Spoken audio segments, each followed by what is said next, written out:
So my first question is, where do you get good churros? Okay, you can just go next to Torredor. Okay. And just cross the bridge, and there's a really good churro, and you can. Yeah, churro time. Okay, enjoy it. Wait, I forgot someone. Betty. Alright, before we run off to eat our churros, let me tell you about one of the best decisions I made planning my trip here, staying at the SEVILLE KITSCH Hostel. Not only is it so funky with its amazing artistic interior designs, but the staff are so friendly and it is perfectly centrally located. What makes it even cooler is that it has a nice terrace overlooking some of the most stunning monuments, where I was even able to watch the unique processions happening for Semana Santa, the Holy Week in Spain that annually pays tribute to the Passion of Jesus Christ.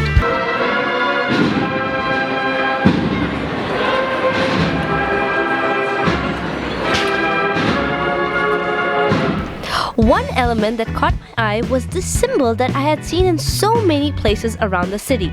I was so intrigued that I did a little research, and guess what? There's actually a cool story to it that many people, including locals, don't know about.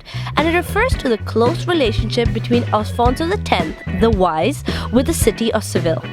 Back in the 13th century, the king struggled to fend off an attack by his own son, Sancho.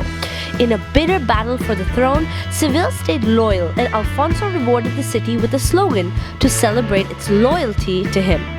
The symbol in the middle resembles a skein of yarn, and in Spanish is referred to as madeja.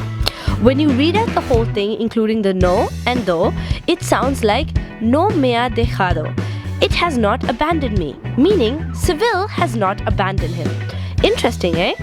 Alright, so as Benny and I made our way across the bridge, we walked past some beautiful sights, including blooming flowers which really captivated my attention, as well as the towering Torre del Oro. It was built in the 13th century during the Almohad dynasty as a military watchtower in the city walls, overlooking the tranquil Guadalquivir river. You'll notice in the morning people running by the river, sometimes kayaking, or just enjoying the view. We both made our way over and got to our amazing churreria, and to my surprise, they had all types of churros. Thick, thin, stuffed, made of chocolate, and whatnot. What an amazing way to start the cold morning, eh? Warm churros dipped in chocolate. Guys, guess what? We got churros! And especially on such a cold morning like this is the best. This is the best remedy. Have it with nice hot chocolate.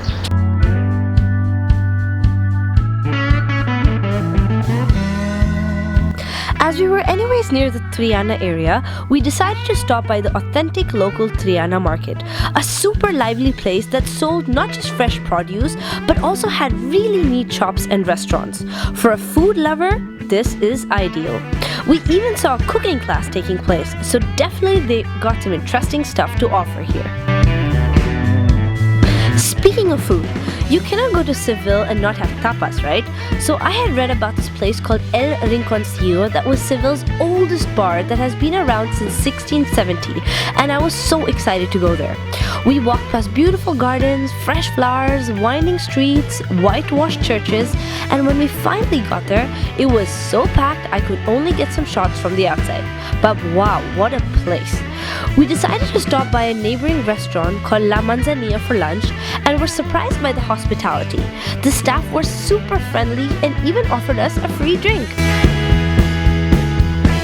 Finally energized, we decided to head on to one of the most beautiful and historic places in Seville, the Plaza de España. We stopped by a little park, checked out some shops on the way, and when we got there, we were absolutely mesmerized by the place. To say it is beautiful is an understatement. This plaza was designed by the great Sevillian architect Aníbal González as an emblematic space for the 1929 Ibero-American Expo, and there's just so much to love about it. Whether it's the bank of tiles that represent the provinces of Spain, the boating canals that remind you of Venice, the colorful bridges, or even the spectacular fountain created by Vicente Traver, there's just so much to see. It's so impressive. I can't deal this. There's so many beautiful orange trees. I just can't reach them. I also really highly recommend you to check out the flamenco performances that take place here. Some say it is even better than those you can find at organized shows. And hey, I must agree. The performances were passionate, raw, vibrant, and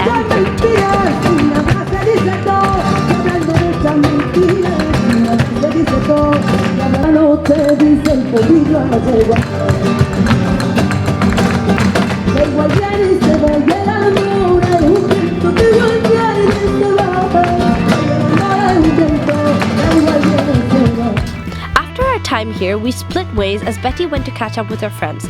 But I made my way back into the city and came across the historic Hotel Alfonso XIII, built in the neo-mudéjar style.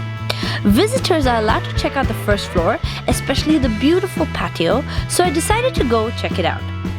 Did you know that it is common for celebrities such as Brad Pitt, Angelina Jolie, Tom Cruise, and even Madonna to stay here? It is just absolutely stunning. A couple of streets away, you'll find two of the most important religious monuments in the city. The cathedral, that is a UNESCO World Heritage Site and the largest Gothic cathedral in the world, as well as the towering Giralda Tower, the tallest building in the city for over 800 years, dominating the skyline at 103 meters. It was originally built in 1195 as the minaret of the Al-Jama Mosque, but is now the bell tower of the cathedral.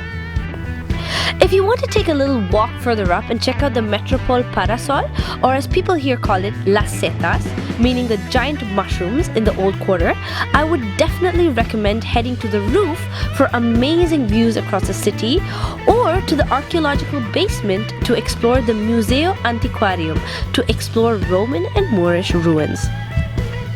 Another place that is absolutely a must during your trip to Seville has to be the Alcazar, a royal palace that was built for the Christian king Peter of Castile on the site of an Abbasid Muslim residential fortress destroyed after the conquest. The palace is built in mudéjar style and is just overwhelmingly breathtaking. Did you know that this place was used to film aspects of season 5 of Game of Thrones? Mainly the water gardens, which were the private residence of the House Martell.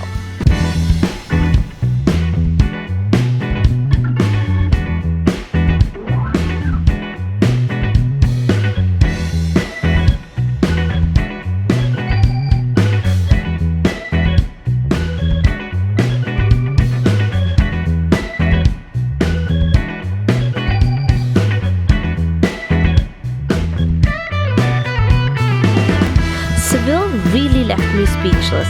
It is the, if not one of the most beautiful cities in Europe, and I hope you'll enjoy it as much as I did. See you guys next time.